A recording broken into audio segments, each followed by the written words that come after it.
Hello everyone, welcome to my channel Nipu Susmita blog. তোমরা সবাই কেমন আছো? আশা করি সবাই ভালো আছো, আর আমিও খুব ভালো আছি। আজকে আবার একটা নতুন রান্নার ভিডিও নিয়ে চলে এসেছি।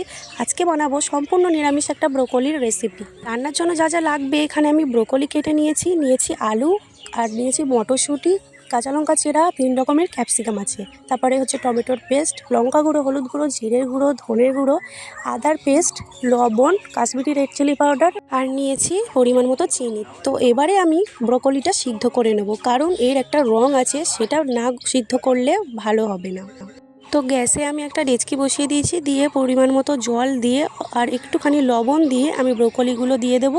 তো এবার এটাকে বেশিক্ষণ না, প্রায় 5 মিনিট আমি সিদ্ধ করব। এটা সিদ্ধ হতে থাক, এর মধ্যে একটা আমি মশলা নিয়ে নেব আমি এখানে গোটা জিরে, গোটা ধনে, তেজপাতা, শুকনো লঙ্কা, আর মৌরি, আর গোটা গরম মশলা। এই ভাজা মশলাটা নিরামিষ এই রান্নার স্বাদটা আরও দ্বিগুণ করে দেবে। তো এখানে সিদ্ধ হয়ে গেছে, আমি ব্রোকলিগুলো তুলে জল ছাড়িয়ে নেব। এরপর আমি ওভেনে আবার কড়াই বসিয়ে দেবো, দিয়ে আমি সাদা তেল দিয়ে দেব। তেলটা গরম হলেই এর মধ্যে আমি আলুগুলো দিয়ে দেব। আলুটা একটু হালকা ভাজা ভাজা করে নেব। তো একটু আমি নাড়াচাড়া করে নিচ্ছি। এরপর আমি এর মধ্যে পরিমাণ মতো লবণ আর পরিমাণ মতো হলুদ গুঁড়ো দিয়ে দেব। তারপর এটাকে হালকা ভেজে নেব। তো আমাদের আলুটা একটু ভাজা ভাজা হয়ে এসেছে, এর মধ্যে আমি ব্রোকলিগুলোও দিয়ে দেব। দিয়ে আলু আর ব্রোকলি একসাথে মিনিট 2 ভাজা করে নেব। তো ভালোভাবে নাড়াচাড়া করে নেব। তো বেশ ভালোই ভাজা ভাজা হয়ে এসেছে। এবার আমি ব্রোকলি আর আলুটাকে নামিয়ে নেব। তারপর আবার এই কড়াইতেই সাদা তেল দিয়ে দেব। সাদা তেল দেওয়ার পর আমি একটা গোটা ফোড়ন দিয়ে দেব একটা তেজপাতা, 2টো এলাচ, একটা লবঙ্গ, আর 1 টুকরো দারচিনি। তারপর একটা শুকনো লঙ্কা দিয়ে দেব গোটা জিরে। তারপর একটু খুন্তি দিয়ে হালকা নাড়াচাড়া করে এর মধ্যে এবার দিয়ে দেব 3 রকমের ক্যাপসিকাম, সবুজ ক্যাপসিকাম, হলুদ ক্যাপসিকাম, আর লাল ক্যাপসিকাম।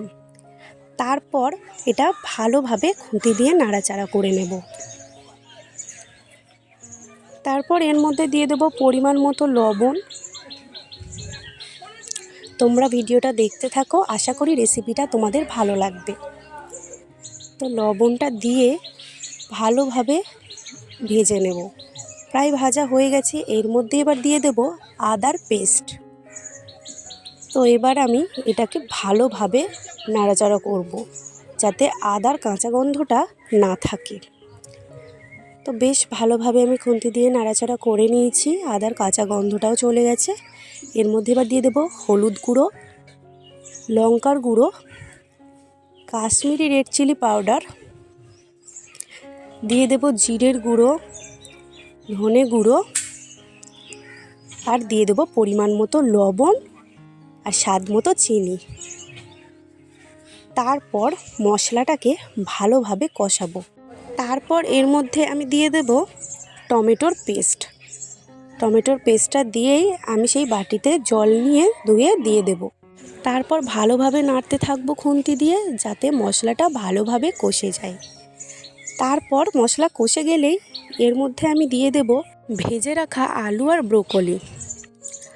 তারপর এর মধ্যে দিয়ে দেব মটরশুঁটিটাও।